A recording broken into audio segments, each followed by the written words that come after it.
Hi, welcome to traveling to successful life. അപ്പോൾ നമ്മൾ കെമിസ്ട്രിയാണ് പഠിച്ചുകൊണ്ടിരിക്കുന്നത്, അല്ലേ? HSC ഫിസിക്കൽ സയൻസിന് വേണ്ടിയിട്ട്. എന്നാൽ അപ്പം നോട്ടിഫിക്കേഷനൊക്കെ വരിക എങ്ങനെയാണെന്നൊന്നും അറിയില്ല. എന്നാലും എത്രയും പെട്ടെന്ന് വരട്ടെ, അല്ലേ? എത്രയും പെട്ടെന്ന് വരട്ടെ എന്ന് പറഞ്ഞാൽ നമ്മൾ സിലബസ് കംപ്ലീറ്റ് ചെയ്യുമ്പോഴത്തേനും വരട്ടെ, അല്ലേ? നന്നായിട്ടൊക്കെ പഠിച്ച് റിവൈസൊക്കെ ചെയ്യാനുള്ള സമയമൊക്കെ നമുക്ക് കിട്ടട്ടെ. അപ്പോഴത്തേനും വരട്ടെ, അല്ലേ? അപ്പോൾ ഇന്ന് നമ്മുടെ പുതിയൊരു പോർഷനിലേക്കാണ് കിടക്കുന്നത്. എന്താണെന്ന് നോക്കി പിക്ചർ കണ്ടപ്പോൾ തന്നെ മനസ്സിലായോ? ലോഹങ്ങളെ പറ്റിയാണ് നമ്മൾ പഠിക്കാൻ പോകുന്നത്. നമ്മൾ എട്ടിലും 9ലും 10ലൊക്കെ ഉണ്ട് ലോഹങ്ങളെ പറ്റി പഠിക്കാൻ. അപ്പം ആ ഒരു കാര്യം തന്നെ നന്നായി തന്നെ പഠിക്കാൻ വേണ്ടിയിട്ട് നമുക്ക് ലോഹങ്ങളിലേക്ക് കിടക്കാം. ഓക്കെ, ക്ലാസ്സിലേക്ക് കിടക്കുന്നതിന് ഒരു കാര്യം കൂടി പറഞ്ഞോട്ടെ. നമ്മുടെ ചാനൽ എല്ലാവരും സബ്സ്ക്രൈബ് ചെയ്യുക, ചെയ്ത ശേഷം വാച്ച് ചെയ്യുക, അതുപോലെ എല്ലാവരിലേക്കും ഷെയർ ചെയ്യുക, പിന്നെ എന്തെങ്കിലുമൊക്കെ ഉണ്ടെങ്കിൽ കമൻറ്റ് ചെയ്യുക, പിന്നെ ലൈക്ക് ചെയ്യുക. ഓക്കെ, ദെൻ നമുക്ക് ലോഹങ്ങളിലേക്ക് കിടക്കാം. ഓക്കെ, ലോഹങ്ങളിലെ പറ്റി നമുക്ക് പഠിക്കാമെന്ന്. അപ്പോൾ അയിരെന്താണ്? ഒരു ധാതുവിൽ നിന്ന് എളുപ്പത്തിലും വേഗത്തിലും അതുപോലെ ചിലവ് കുറഞ്ഞ രീതിയിലും ലോഹം വേർതിരിച്ചെടുക്കാൻ കഴിയുന്നുണ്ടെങ്കിൽ അതിനെയാണ് അയിര് എന്ന് പറയുന്നത് കേട്ടോ. അയിരെന്ന് പറഞ്ഞാൽ ഓറ് കേട്ടോ.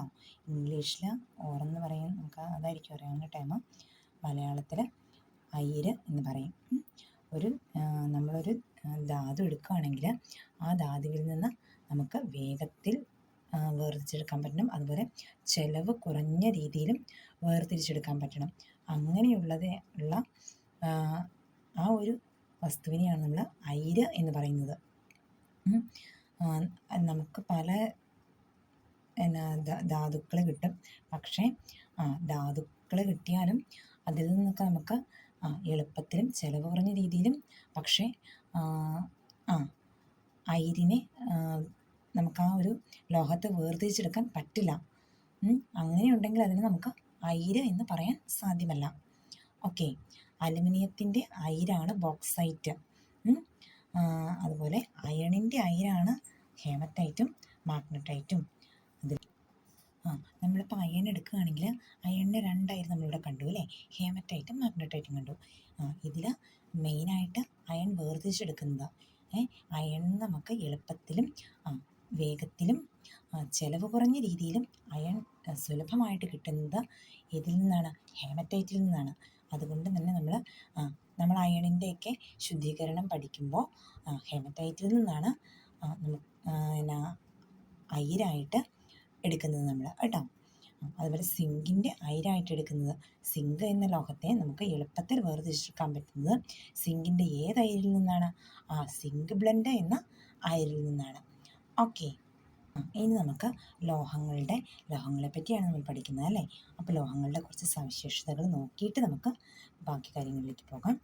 ലോഹങ്ങളുടെ സവിശേഷതകൾ ഇതൊക്കെ ചെറിയ ക്ലാസ്സുകളിൽ നമ്മൾ 8ലും 10ലും 9ലും അങ്ങനെയൊക്കെ പഠിക്കുന്നതാണ്. ജസ്റ്റ് നമ്മളെല്ലാം ഒന്ന് റിവൈസ് ചെയ്ത് പോവുക. ഓക്കെ, ലോഹങ്ങളുടെ സവിശേഷതകൾ എന്തൊക്കെയാണ്? മാലിബിലിറ്റി എന്താണെന്ന് എല്ലാ കൂട്ടുകാർക്കും അറിയാമായിരിക്കും, അല്ലേ? മാലിബിലിറ്റി എന്താണ്? ലോഹങ്ങളെ അടിച്ചു പരത്തി നേർത്ത തകിടുകളാക്കി മാറ്റാൻ കഴിയുന്നുണ്ടെങ്കിൽ അങ്ങനെയുള്ള ആ ഒരു കഴിവിനെയാണ്, ആ ഒരു സവിശേഷതയാണ് എന്തെന്ന് പറയുന്നത്? മാലിബിലിറ്റി എന്ന് പറയുന്നത്. ഏറ്റവും നല്ല മാലിബിളായ അല്ലെങ്കിൽ മാലിബിലിറ്റി ഉള്ള ലോഹം എന്ന് പറയുന്നത് സ്വർണ്ണമാണ്. അല്ലേ? മനസ്സിലായോ മാലിബിലിറ്റി എന്താണെന്ന്? ലോഹങ്ങളെ അടിച്ചു പരത്തി നേർത്ത തകിടുകളാക്കി മാറ്റാം. നമ്മുടെ സ്വർണം തന്നെ നമുക്ക് പല രീതിയിൽ, അല്ലേ, പല ഷേപ്പിൽ നമുക്ക് മാറ്റിയെടുക്കാൻ സാധിക്കുന്നു. അതുകൊണ്ടാണ് ഏറ്റവും വലിയ മാലിബിളായിട്ടുള്ള മെറ്റൽ എന്ന് പറയുന്നത് സ്വർണമെന്ന് പറയുന്നത്. അടുത്ത സവിശേഷതയാണ് ഡക്റ്റിലിറ്റി. എന്താണ് ഡക്റ്റിലിറ്റി? ലോഹത്തെ വലിച്ചു നീട്ടി നേർത്ത കമ്പികളാക്കി മാറ്റാം. അപ്പോൾ ഏറ്റവും ഹൈ ഡക്റ്റിലിറ്റി ഉള്ള മെറ്റൽ എന്ന് പറയുന്നത് ഏതാണ്? പ്ലാറ്റിനമാണ് കേട്ടോ. അതുപോലെ എന്താണ് അടുത്ത് പറയുന്നത്? കാഠിന്യം. മിക്ക ലോഹങ്ങളും തന്നെ പൊതുവെ കാഠിന്യമുള്ളവയാണ്. എന്നാൽ ചിലരൊക്കെ എങ്ങനെയാണ്? സോഫ്റ്റ് മെറ്റൽസ് കൊണ്ട്, അല്ലേ? സോഡിയവും പൊട്ടാസ്യവും ലിഥിയവും ഒക്കെ എങ്ങനെയാണ്? സോഫ്റ്റ് മെറ്റൽസാണ്. അടുത്തതാണ് ലോഹദ്യുതി. എന്താണ്? ലോഹത്തിൻ്റെ തിളക്കത്തെ പറ്റിയാണ് പറയുന്നത്, അല്ലേ? സ്വർണം, അല്ലേ, നമുക്കറിയാവുന്ന കാര്യമാണ്. ലോഹങ്ങളുടെ പ്രതലങ്ങൾക്ക് നല്ല തിളക്കമുണ്ട്. അവയാണ് ലോഹദ്യുതി. അങ്ങനെ അതാ സവിശേഷതയാണ് ലോഹദ്യുതി എന്ന് പറയുന്നത്. അതുകൊണ്ട് തന്നെയാണ് നമ്മൾ സ്വർണ്ണമൊക്കെ എങ്ങനെ ഓർണമെൻറ്റ്സ് ഉണ്ടാക്കാനായിട്ട് യൂസ് ചെയ്യുന്നത് അല്ലേ. അടുത്ത എന്താണ് പറയുന്നത്? താപവൈദ്യുത ചാലകത. താപവൈദ്യുത ചാലകത ഏറ്റവും ഹൈ ആയിട്ടുള്ള മെറ്റലാണ് ഞാനിവിടെ എഴുതിയിരിക്കുന്നത്, സിൽവർ എന്ന് പറയുന്നത്. എല്ലാ ലോഹങ്ങളും എങ്ങനെയാണ്? താപവൈദ്യുത ചാലകങ്ങളാണ് അല്ലേ. ചെമ്പ്, അലുമിനിയം, സിൽവർ എന്നിവയൊക്കെ എങ്ങനെയാണ്? ഉയർന്ന ചാലകതയുള്ള ലോഹങ്ങളാണ്. അപ്പോൾ ഏറ്റവും ഉയർന്ന താപവൈദ്യുത ചാലകതയുള്ള ലോഹം ഏതാണ്? താപവൈദ്യുത ചാലകതയുള്ളത് നമ്മുടെ സിൽവറാണ്. അതുപോലെ വൈദ്യുത ചാലകത കൂടുതലുള്ളത് ഏതിനാണ്? ചെമ്പിനും അലുമിനിയത്തിനൊക്കെയാണ്. അതുകൊണ്ടാണ് നമ്മളത് എന്ത് നിർമ്മിക്കാൻ ഉപയോഗിക്കുന്നു? ചെമ്പും അലുമിനിയമൊക്കെ വൈദ്യുത കമ്പികളൊക്കെ നിർമ്മിക്കാനായിട്ട് ഉപയോഗിക്കുന്നത്. അതുപോലെ താപചാലകത നമ്മൾ കുക്ക് ചെയ്യാനൊക്കെ വേണ്ടിയിട്ട് എന്ത് പാത്രമാണ് ഉപയോഗിക്കുന്നത്? അലുമിനിയം പാത്രം ഉപയോഗിക്കുന്നു അല്ലേ. അപ്പോൾ അതെന്തുകൊണ്ടാണ്? നല്ല താപചാലകത ഉള്ളത് കൊണ്ടാണ് കേട്ടോ. അതുപോലെ സൊണോറിറ്റി എന്തുമായിട്ട് ബന്ധപ്പെട്ടതാണ്? സൗണ്ടുമായിട്ട് ബന്ധപ്പെട്ടതാണല്ലേ.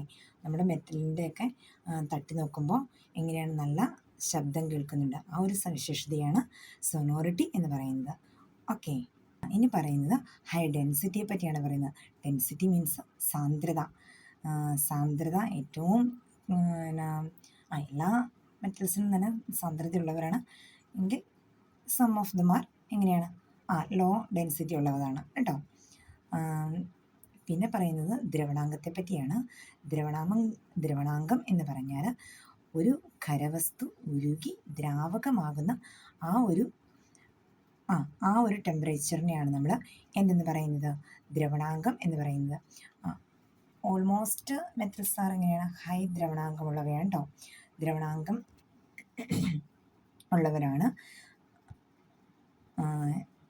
പിന്നെ ചിലതൊക്കെ എങ്ങനെയാണ്? കുറഞ്ഞ ദ്രവണാങ്കം ഉള്ളവരുമുണ്ട്. ഗാലിയും സീഷയൊക്കെ നമ്മൾ കയ്യിൽ വെക്കുമ്പോൾ അല്ലേ അങ്ങ് ഉരുകിപ്പോകുന്ന താഴ്ന്ന ദ്രവണാങ്കം ഉള്ളവരാണ്. നമ്മുടെ സാധാരണ താപനിലയിൽ തന്നെ ദ്രാവകാവസ്ഥയിൽ കഴിയുന്ന ലോഹം ഏതാണ്? നമ്മുടെ മെർക്കുറിയാണ് അല്ലേ. സാധാരണ താപനിലയിലും ദ്രാവകാവസ്ഥയിൽ കഴിയുന്ന ഒരു ലോഹം ഏതാണ്? മെർക്കുറി. ഇനി നമ്മൾ പറയുന്നത് ലോഹങ്ങളുടെ രാസഗുണങ്ങളെ പറ്റിയാണ് കേട്ടോ. നമ്മൾ സവിശേഷതകൾ പറഞ്ഞു. അതുപോലെ ഇനി അടുത്തത് രാസഗുണങ്ങൾ എന്തൊക്കെയാണെന്ന് നോക്കാം. ഓരോന്നുമായുള്ള പ്രവർത്തനങ്ങളാണ് രാസഗുണങ്ങൾ എന്ന് മെയിനായിട്ട് മീൻ ചെയ്യുന്നത് കേട്ടോ. അത് നോക്കാം നമുക്ക്. അന്തരീക്ഷവുമായുള്ള പ്രവർത്തനം. ലോഹങ്ങൾ എങ്ങനെയാണ് അന്തരീക്ഷവുമായിട്ടുള്ള പ്രവർത്തനം എന്ന് നമുക്ക് നോക്കാം. അന്തരീക്ഷവുമായി സമ്പർക്കത്തിൽ വരുമ്പോൾ എങ്ങനെയാണ്? അന്തരീക്ഷത്തിലെ ഓക്സിജനുമായി ചേർന്ന് നമ്മളിപ്പോൾ അയണിൻ്റെ കാര്യം തന്നെ എടുക്കുകയാണ്. അയൺ നമ്മൾ ഒരു അയണിൻ്റെ ഒരു കമ്പി എടുത്ത് നമ്മൾ സാധാരണ അന്തരീക്ഷമായിട്ട് റിലേറ്റ് ചെയ്ത് വെക്കുകയാണെങ്കിൽ കുറച്ച് ദിവസങ്ങൾ കഴിയുമ്പോഴത്തേനും അത് തുരുമ്പിടും അല്ലേ. അതിൽ നിന്ന് എന്താ നമുക്ക് മനസ്സിലാക്കാൻ സാധിക്കുന്നത്? അന്തരീക്ഷത്തിൽ മെയിനായിട്ട് ഓക്സിജനുമായിട്ട് റിയാക്ട് ചെയ്ത് ഒരു ഓക്സൈഡിൻ്റെ ആവരണം നമ്മുടെ അയണിൻ്റെ പുറമെ ആവരണം ഉണ്ടാകുന്നുണ്ട് അല്ലേ. അതുകൊണ്ടാണത് തുരുമ്പ്. അയണിൻ്റെ പുറമെ ഓക്സൈഡിൻ്റെ ആവരണം ഉണ്ടാകുന്നു. അതാണ് നമ്മൾ തുരുമ്പായിട്ട് കൺസിഡർ ചെയ്യുന്നത് അല്ലേ. അപ്പോൾ അതാണ് അന്തരീക്ഷമായുള്ള പ്രവർത്തനം എന്ന് പറയുന്നത്. അയണിൻ്റെ ഒരു എക്സാമ്പിൾ ഞാനങ്ങനെ പറഞ്ഞേ ഉള്ളൂ. മറ്റെല്ലാത്തിനും അങ്ങനെയുണ്ട് അല്ലേ. നമ്മുടെ ചെമ്പെടുക്കുകയാണെങ്കിലും അലുമിനിയം ചെമ്പിൻ്റെ നമ്മൾ ക്ലാവ് എന്നൊക്കെ പറയില്ലേ, അങ്ങനെ സംഭവിക്കുന്നുണ്ട്. അതുപോലെ അലുമിനിയം എന്തൊക്കെയാണെങ്കിലും പിന്നെ സ്വർണ്ണമൊക്കെ ആണെങ്കിലും നമ്മൾ സ്വർണത്തിന് അന്തരീക്ഷമായിട്ട് അത്രയും പ്രവർത്തനമില്ല എങ്കിൽ കൂടി നമ്മൾ വാങ്ങിച്ചുകൊണ്ട് വന്ന ആ ഒരു ഗ്ലോയിങ് നമുക്ക് അങ്ങ് ലാസ്റ്റ് വരെ അല്ലേ. അത് നമ്മളല്ലെങ്കിൽ എടുത്ത് സൂക്ഷിക്കുകയൊക്കെയാണെങ്കിലാണ് പുതിയതുപോലെ ഇരിക്കുകയുള്ളൂ. അല്ലെങ്കിൽ ചെറിയ രീതിയിലൊരു മങ്ങൽ വരുന്നുണ്ട് അല്ലേ. അടുത്ത നമുക്ക് നോക്കാം ജലവുമായുള്ള പ്രവർത്തനം. നോക്കിക്കേ, ജലവുമായുള്ള പ്രവർത്തനം എങ്ങനെയാണ്? സോഡിയം പൊട്ടാസ്യം ഒക്കെ നമ്മൾ ജലവുമായിട്ട് പ്രവർത്തിക്കുമ്പോൾ എങ്ങനെയാണ്? ഹൈഡ്രജൻ ഗ്യാസ് തരുന്നു അല്ലേ. നമ്മൾ സോഡിയം ഒക്കെ എടുത്ത് വെള്ളത്തിൽ ഇട്ടാൽ നമുക്കറിയാവുന്ന കാര്യമാണ്. നമ്മൾ 9, 10 നമ്മൾ ടീച്ചർമാർ കാണിച്ചു തന്നിട്ടുണ്ട് അല്ലേ. ചെറിയൊരു പൊട്ടൽ ശബ്ദത്തോടു കൂടി വരുന്നത് കാണാം അല്ലേ. അതുപോലെ അതാണ് എഴുതിയിരിക്കുന്നത്. നോക്കി, സോഡിയത്തിൻ്റെ കാര്യം എഴുതിയിരിക്കുന്നത് കണ്ടോ. സോഡിയം വാട്ടറുമായിട്ട് റിയാക്ട് ചെയ്യുമ്പോൾ സോഡിയം ഹൈഡ്രോക്സൈഡ് പിന്നെ ഏത് ഗ്യാസ് ഉണ്ടാകുന്നത്, നമ്മുടെ ഹൈഡ്രജൻ ഗ്യാസ് ഉണ്ടാകുന്നു അല്ലേ. അടുത്ത നമുക്ക് ആസിഡുമായുള്ള പ്രവർത്തനം എങ്ങനെയെന്ന് നോക്കാം.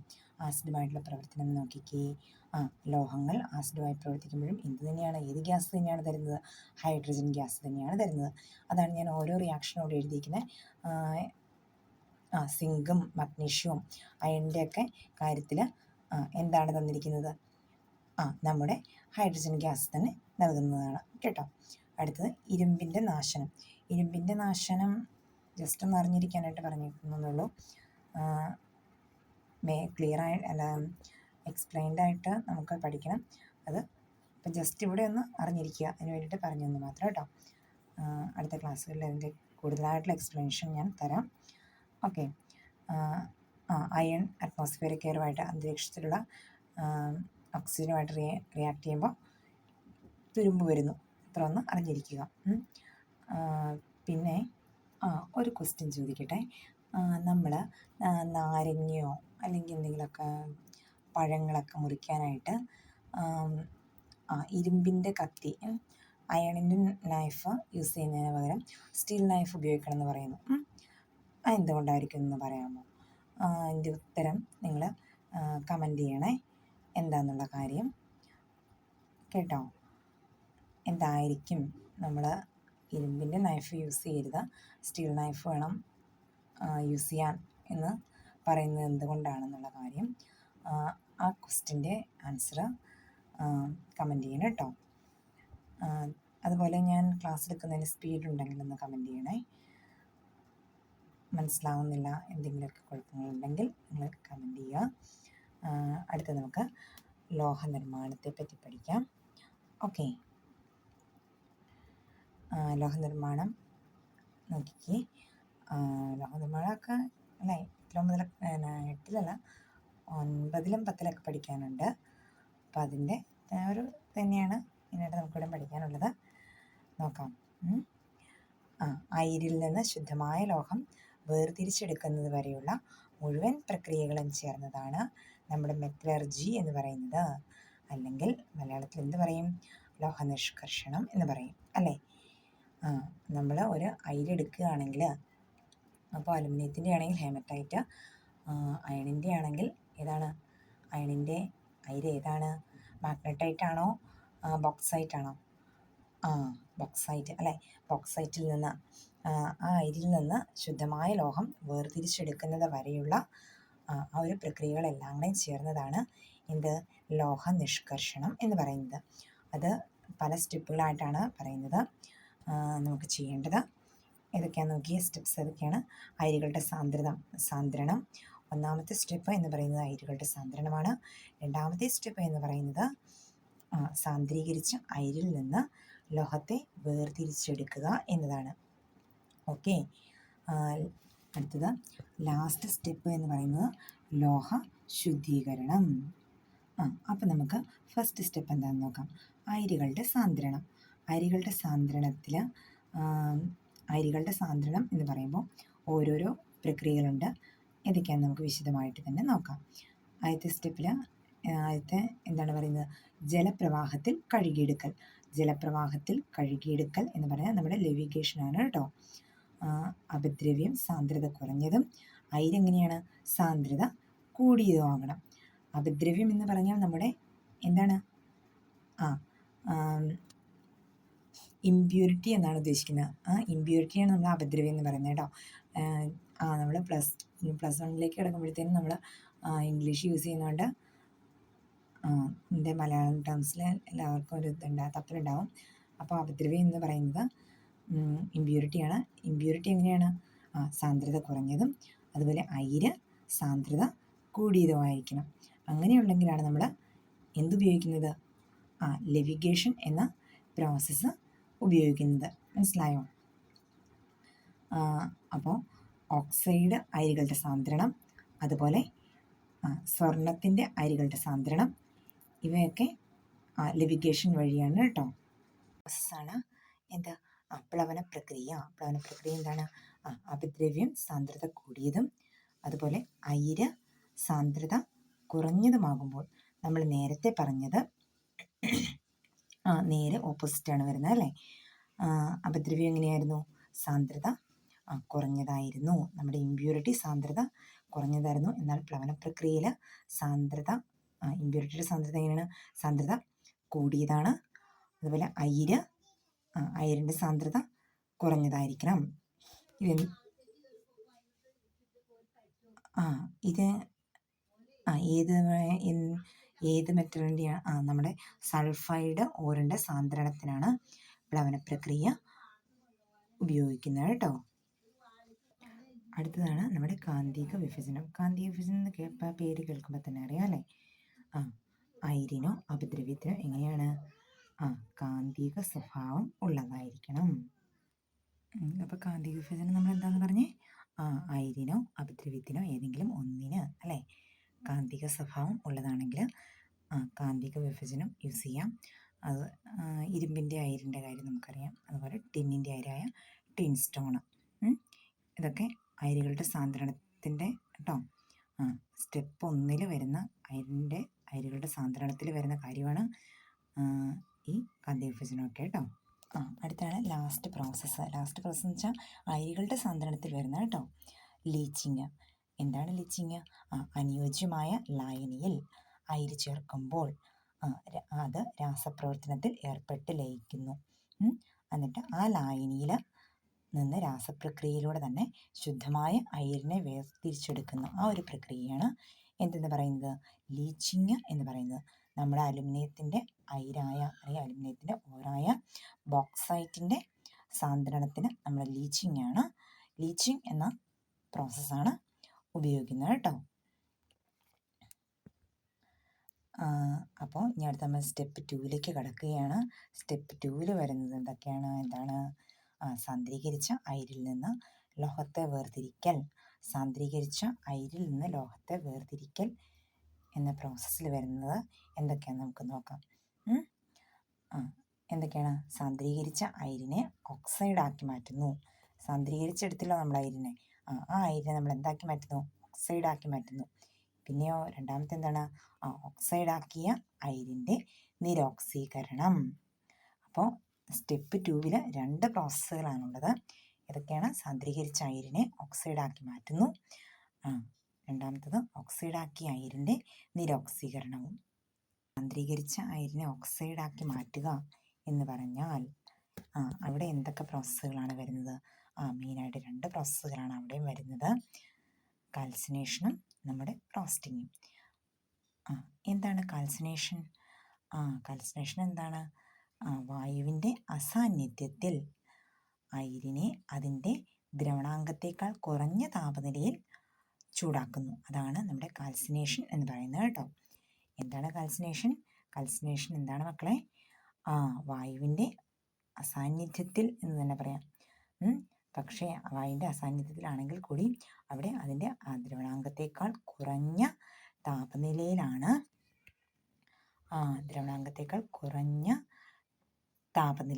ചൂടാക്കുന്നു. അതിനെയാണ് കാൽസിനേഷൻ എന്ന് പറയുന്നത്. കാൽസിനേഷനും റോസ്റ്റിങ്ങും നമുക്ക് തിരിഞ്ഞു പോകരുത്. കാൽസിനേഷൻ വരുന്നത് നമ്മുടെ കാർബണേറ്റിൻ്റെ അയിരിൻ്റെയും കാർബണേറ്റുകൾ അതിലെ ഹൈഡ്രോക്സൈഡുകൾ ഇവയൊക്കെ വിഘടിച്ച് ഓക്സൈഡ് ആക്കാനായിട്ടാണ് നമ്മൾ എന്തുപയോഗിക്കുന്നത്? കാൽസിനേഷൻ ഉപയോഗിക്കുന്നത് കേട്ടോ. അപ്പോൾ കാൽസിനേഷൻ എന്താണെന്ന് ഒന്നുകൂടി പറയാം. വായുവിൻ്റെ അസാന്നിധ്യത്തിൽ അയിരിനെ അതിൻ്റെ ദ്രവണാങ്കത്തേക്കാൾ കുറഞ്ഞ താപനിലയിൽ ചൂടാക്കുന്നു. ഓക്കെ. അടുത്ത റോസ്റ്റിംഗ് എന്താണ്? റോസ്റ്റിംഗ് മെയിനായിട്ട് യൂസ് ചെയ്യുന്നത് സൾഫൈഡിൻ്റെ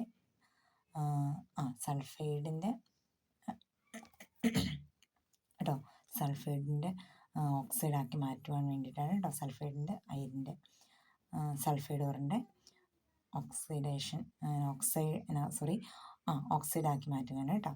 വായുവിൻ്റെ സാന്നിധ്യത്തിലാണ് റോസ്റ്റിംഗ് എന്ന് പറയുമ്പോൾ വായുവിൻ്റെ സാന്നിധ്യത്തിൽ എന്ന് ഓർത്ത് വയ്ക്കുക. അയിരിനെ അതിൻ്റെ ദ്രവണാങ്കത്തേക്കാൾ കുറഞ്ഞ താപനിലയിൽ. നമ്മൾ കാൽസിനേഷനിലും ദ്രവണാങ്കത്തിൻ്റെ കാര്യം പറയുമ്പോൾ കുറഞ്ഞ താപനിലയാണ്. ചൂടാക്കുന്നത് കേട്ടോ. പിന്നെ ഇവിടെ വായു മെയിനായിട്ട് യൂസ് ചെയ്യുന്നുണ്ട് എന്ന് ഓർത്ത് വയ്ക്കുക റോസ്റ്റിങ്ങിൽ കേട്ടോ. അത് രണ്ടും തിരിഞ്ഞു പോകാതെ പഠിക്കുക. ഓക്കെ. പിന്നെ ക്രിയാശീലം കൂടിയ ലോഹമായ സോഡിയവും പൊട്ടാസ്യവും കാൽസ്യം ഒക്കെ ഉണ്ടല്ലോ, അവയുടെ അയിരിൽ നിന്ന് വേർതിരിക്കാനായിട്ട് നിരോക്സികാരിയായിട്ട് നമ്മൾ കറണ്ട് യൂസ് ചെയ്യുന്നു എന്നുള്ളൊരു അഡീഷണൽ ആയിട്ടുള്ളൊരു ഇൻഫർമേഷനും കൂടെ ഓർത്ത് വയ്ക്കുക. ഓക്കെ. സ്വീകരിച്ച അയിരിൽ നിന്ന് ലോഹത്തെ വേർതിരിക്കുക എന്ന് പറയുമ്പോൾ നമ്മൾ 2 ഘട്ടങ്ങളുണ്ടെന്ന് പറഞ്ഞു അല്ലേ. അതിനകത്ത് ആദ്യത്തെയാണ് നമ്മൾ സാന്ദ്രീകരിച്ച അയിരിനെ ഓക്സൈഡാക്കി മാറ്റുക എന്ന് പറഞ്ഞു. പിന്നെ ബിയിൽ വരുന്നത് എന്താണ്? ഓക്സൈഡാക്കി മാറ്റി അല്ലേ. അപ്പോൾ ഓക്സൈഡാക്കി മാറ്റിയ അയിരിൻ്റെ നിരോക്സീകരണം, നമ്മളിനി നിരോക്സീകരിക്കണം ഓക്സൈഡാക്കി മാറ്റിയ അയിരിനെ. ഓക്കെ, എന്തെങ്ങനെയാണെന്ന് നോക്കാം കേട്ടോ. ആദ്യം ഓക്സൈഡാക്കിയ അയിരിൻ്റെ നിരോക്സീകരണം അല്ലേ. ഓക്സൈഡാക്കിയ അയിരിൻ്റെ നിരോക്സീകരണം എങ്ങനെയാണ്? ആ ലോഹങ്ങളുടെ ക്രിയാശീലത്തിൻ്റെ അടിസ്ഥാനത്തിൽ വൈദ്യുതി ഉപയോഗിക്കുന്നു. അതുപോലെ പിന്നെയോ കാർബൺ മോണോക്സൈഡ് ഇവയൊക്കെ നമ്മൾ നിരോക്സീകാരിയായി ഉപയോഗിക്കുന്നുണ്ട് കേട്ടോ. ലാസ്റ്റ് സ്റ്റെപ്പാണ് എന്താണ്? സ്റ്റെപ്പ് 3 വരുന്ന ലോഹ ശുദ്ധീകരണം. ലോഹ ശുദ്ധീകരണം എന്ന് പറഞ്ഞാൽ നമ്മളിപ്പോൾ ഓക്സൈഡാക്കിയ അയിരിനെ നിരോക്സീകരണം ചെയ്ത് വെച്ചിരിക്കുകയാണ്. അപ്പോൾ നിരോക്സീകരണം വഴി ലഭിക്കുന്ന ലോഹത്തിൽ മറ്റ് ലോഹങ്ങളുണ്ടാവാം, അതുപോലെ ലോഹ ഓക്സൈഡുകൾ ഉണ്ടാവാം, ചെറിയ തോതിൽ എങ്ങനെയാണ് മറ്റ് ലോഹങ്ങളും ഒക്കെ കാണാറുണ്ടല്ലേ. അപ്പോൾ ശുദ്ധമായ ലോഹം നമുക്ക് നിർമ്മിക്കുക, അതിന് വേണ്ടിയിട്ടാണ് നമ്മൾ പോകുന്നത്. അപ്പോൾ ആ ശുദ്ധമായ ലോഹം നിർമ്മിക്കുന്ന ആ ഒരു പ്രക്രിയയാണ് നമ്മൾ ലോഹശുദ്ധീകരണം എന്ന് പറയുന്നത്. നമ്മൾ നിരോക്സീകരണം വഴി ലഭിക്കുന്ന ലോഹത്തിൽ സെക്കൻഡ് ലാസ്റ്റ് സ്റ്റെപ്പായ നിരോക്സീകരണം ഉണ്ടല്ലോ, ആ നിരോക്സീകരണം വഴി ലഭിക്കുന്ന ആ ഒരു ലോഹം നമ്മളെ പ്യുർ മെറ്റൽ എന്ന് പറയാൻ പറ്റില്ല കേട്ടോ. പ്യുർ മെറ്റൽ അല്ല ലോഹം എന്ന് പറയുന്നത് കേട്ടിട്ട്, ആ ലോഹത്തിൽ നിരോക്സീകരണം വഴി ലഭിക്കുന്ന ആ ലോഹത്തിൽ മറ്റ് ലോഹങ്ങളുണ്ടാകാം, അതുപോലെ ലോഹ ഓക്സൈഡുകളുണ്ടാകാം, ചെറിയ തോതിൽ മറ്റ് ലോഹങ്ങളൊക്കെ കാണാറുണ്ട്. അപ്പോൾ ആ ശുദ്ധമായ ലോഹത്തെ നമുക്ക് ലഭിക്കുവാനായിട്ട് അതിന് വേണ്ടിയിട്ടാണ് നമ്മൾ ലോഹശുദ്ധീകരണം എന്ന പ്രക്രിയ ചെയ്യുന്നത് കേട്ടോ. അതിന് വേണ്ടിയിട്ട് നമ്മൾ ഏതൊക്കെയാണ്? ഉരുക്കി വേർതിരിക്കുക, ല്യൂഷൻ എന്ന് പറയും. ല്യൂഷൻ എന്ന് പറഞ്ഞാൽ LIUATION ആണ് കേട്ടോ സ്പെല്ലിങ്. അത് ഉരുക്കി വേർതിരിക്കാൻ വേണ്ടിയിട്ട് നമ്മൾ കുറഞ്ഞ ദ്രവണാങ്കമുള്ള ടിന്ന്, ലെഡ് എന്നീ ലോഹങ്ങളിലാണ് ഈ പ്രക്രിയ അപ്ലൈ ചെയ്യുന്നത്. ഉരുക്കി വേർതിരിക്കുക എന്ന ലോഹശുദ്ധീകരണ പ്രോസസ്സ് നമുക്ക് ആപ്ലിക്കബിൾ ആയിട്ടുള്ളത് ഏതിലൊക്കെയാണ്? ടിന്നിലും ലെഡിലുമാണ് കേട്ടോ. അടുത്തത് എന്താണ്? സ്വേദനം എവിടെയാണ്? നമ്മുടെ സിങ്ക്, അതുപോലെ കാഡ്മിയം. സിങ്കും കാഡ്മിയവും, സിങ്ക്, കാഡ്മിയം, മെർക്കുറി അല്ലേ. മെർക്കുറി, കാഡ്മിയം, സിങ്ക് നമുക്കറിയാവുന്ന കാര്യമാണ് അല്ലേ. താരതമ്യേന കുറഞ്ഞ തിളനിലയുള്ള ലോഹങ്ങളായ സിങ്ക്, കാഡ്മിയം, മെർക്കുറി എന്നിവ ശുദ്ധീകരിക്കുന്നതിനായിട്ടാണ് നമ്മൾ മെയിനായിട്ട് സ്വേദനം ഉപയോഗിക്കുന്നത്. സിങ്ക്, കാഡ്മിയം, മെർക്കുറി എന്ന് പറഞ്ഞാൽ ഞാനിവിടെ മെർക്കുറി എഴുതിയില്ല കേട്ടോ, 3 ഉണ്ട് കേട്ടോ. അതുപോലെ വൈദ്യുത വിശ്ലേഷണ ശുദ്ധീകരണം. വൈദ്യുത വിശ്ലേഷണ ശുദ്ധീകരണം എന്താണ്? ശുദ്ധമായ ലോഹം നമ്മൾ നെഗറ്റീവ് ഇലക്ട്രോണായിട്ട് എടുക്കുന്നത്, അതിൻ്റെ ഒപ്പം തന്നെ ശുദ്ധീകരിക്കേണ്ടത്, അതായത് ഇമ്പ്യൂരിറ്റി അടങ്ങിയ ഉണ്ടല്ലോ, ആ ലോഹം ഉണ്ടല്ലോ, അത് പോസിറ്റീവ് ഇലക്ട്രോണായിട്ട് എടുക്കുന്നു. ആ ലോഹത്തിൻ്റെ തന്നെ ഇമ്പ്യൂരിറ്റി അടങ്ങിയതല്ല, നമ്മുടെ ശുദ്ധലോഹം ഉണ്ടല്ലോ, ശുദ്ധലോഹത്തിൻ്റെ ലായനി അത് ഇലക്ട്രോലൈറ്റായിട്ട് എടുക്കുന്നു കേട്ടോ. പിന്നെ കോപ്പറിൻ്റെയും അതുപോലെ അയണിൻ്റെയും അലുമിനിയത്തിൻ്റെയൊക്കെ ശുദ്ധീകരണത്തിന് വേണ്ടിയിട്ടാണ് മെയിനായിട്ടും നമ്മൾ വൈദ്യുത വിശ്ലേഷണ ശുദ്ധീകരണം ഉപയോഗിക്കുന്നത് കേട്ടോ. Thank you. നമ്മൾ ലോഹങ്ങൾ എന്നുള്ള ഭാഗം പഠിച്ച് കഴിഞ്ഞതല്ല കേട്ടോ. ഒരു ക്ലാസ്സും കൂടി വേണ്ടിവരും ലോഹങ്ങൾ പഠിക്കാനായിട്ട്, എന്നാലാണ് തീരുള്ളൂ. കുറച്ച് കാര്യങ്ങളെല്ലാം പഠിക്കാനുണ്ട്. അതിൻ്റെ റിഫൈനിങ് ഒക്കെ, അയണിൻ്റെയും അലുമിനിയത്തിൻ്റെയൊക്കെ നമുക്ക് ലോഹശുദ്ധീകരണം അതൊക്കെ പഠിക്കാനല്ലോ. ഓക്കെ, അപ്പോൾ നമുക്ക് അടുത്ത ക്ലാസ്സിൽ കാണാം കേട്ടോ.